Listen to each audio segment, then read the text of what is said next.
They were reading Book of Dragons, Chapter 1 by Patricia Saxton. So here we go.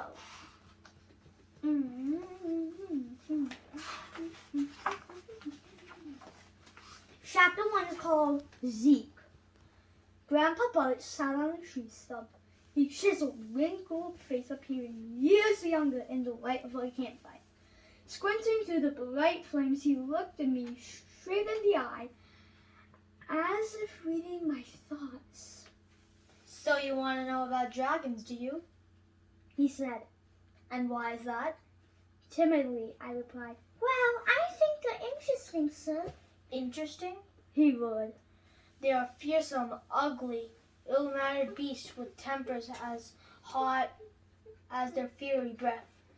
Do not be mistaken. Dragons are not simple curiosity.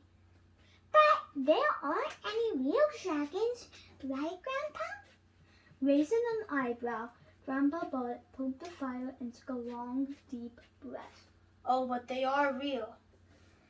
They are hard to find, but mark my words, dragons are as real as you and me.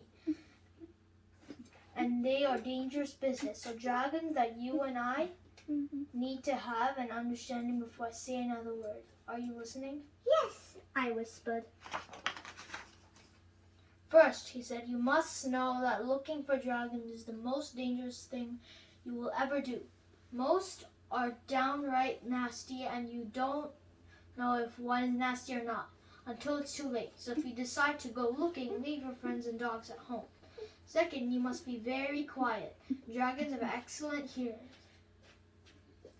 and can hear you coming a mile away.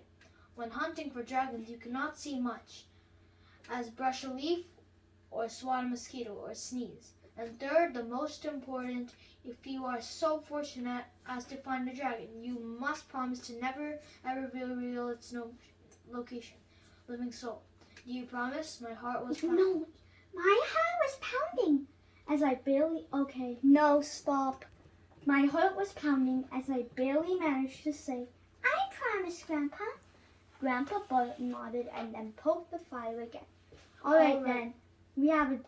That's my part. Okay, it's okay. Pause. All right, then. We have a deal. Now I'll tell you about the day I met my dragon.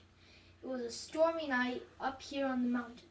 I just finished playing my fiddle and gone out to feed the horses, when out of nowhere the wind began to whip up something fierce, and the rain came down in buckets. In no time, the river was overflowing, tossing up the rocks and roots and twisted vines.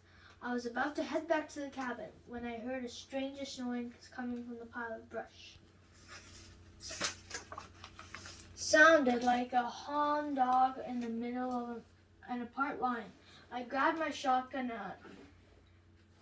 and was moving closer when another sound came up out of that pile. This time it was soft, whimpering, and like a baby crying. I lifted the top layer of branches with the gun barrel. That's when I found Zeke.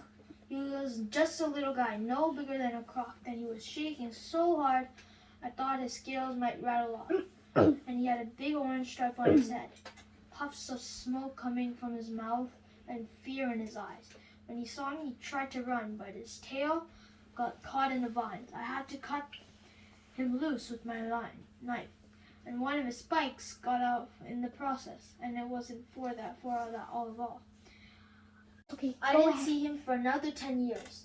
Then one night, playing my fiddle on the porch, I heard pounding and cracking and the crashing of falling trees, followed by the same strange sound I'd heard those years before. Only this time it was loud and frightening. Before I knew it, there he was, not 15 feet in front of me. He had the same orange stripe on top of his head. But now Zeke was as big as the house, with the red flames glowing inside his wide nostrils. At first, I stood as still as a stone, knowing that he could make a French fry out of me with a single breath. But then I thought I might seem foolish. The only thing I could think of was picked up my fiddle again and started playing. As my surprise, Zeke started listening. See? So that's how Grandpa's friendship with dragons began. He played his fiddle for Zeke every night, and when he played at the campfire, Zeke listened kindly. That summer, I learned a lot about dragons from Grandpapa. Over the years, he's become a kind of dragon master. He read everything he could find and traveled the world to study different species, discovering them in notebooks that he kept on shelves everywhere in the cabin. He could even find dragons in the sky. One night, he traced a cluster of stars with his finger. The Egyptians called that Jacob, the dragon he told me. It was the night he gave me his notebooks and told me to take good care of them. Many years have passed since I started my quest to learn about dragons. Now whenever I look out my window at the constellation Draco, I remember those magical summers spent with Grandpapa. What I learned then and what I've witnessed with my own eyes since is written here for anyone who wants to know. Dragons have lived all over the world. The most legendary tales come from Europe and Asia, but dragons' stories can be found everywhere on Earth and possibly beyond, like the ancient Egyptians. Some believe that there are dragons living among the stars. Okay, guys, so that is the end of chapter 1 of the Book of Dragons. And thanks to Ishan for helping me with the voices. Credit to Ishan for being the grandpa. And also credit to me for being the child and the narrator. I know the voices are not equal, but we just had to distribute it that way. So, we hope you liked the video. If you did, smash that like button. And we'll see you guys all next time. Goodbye.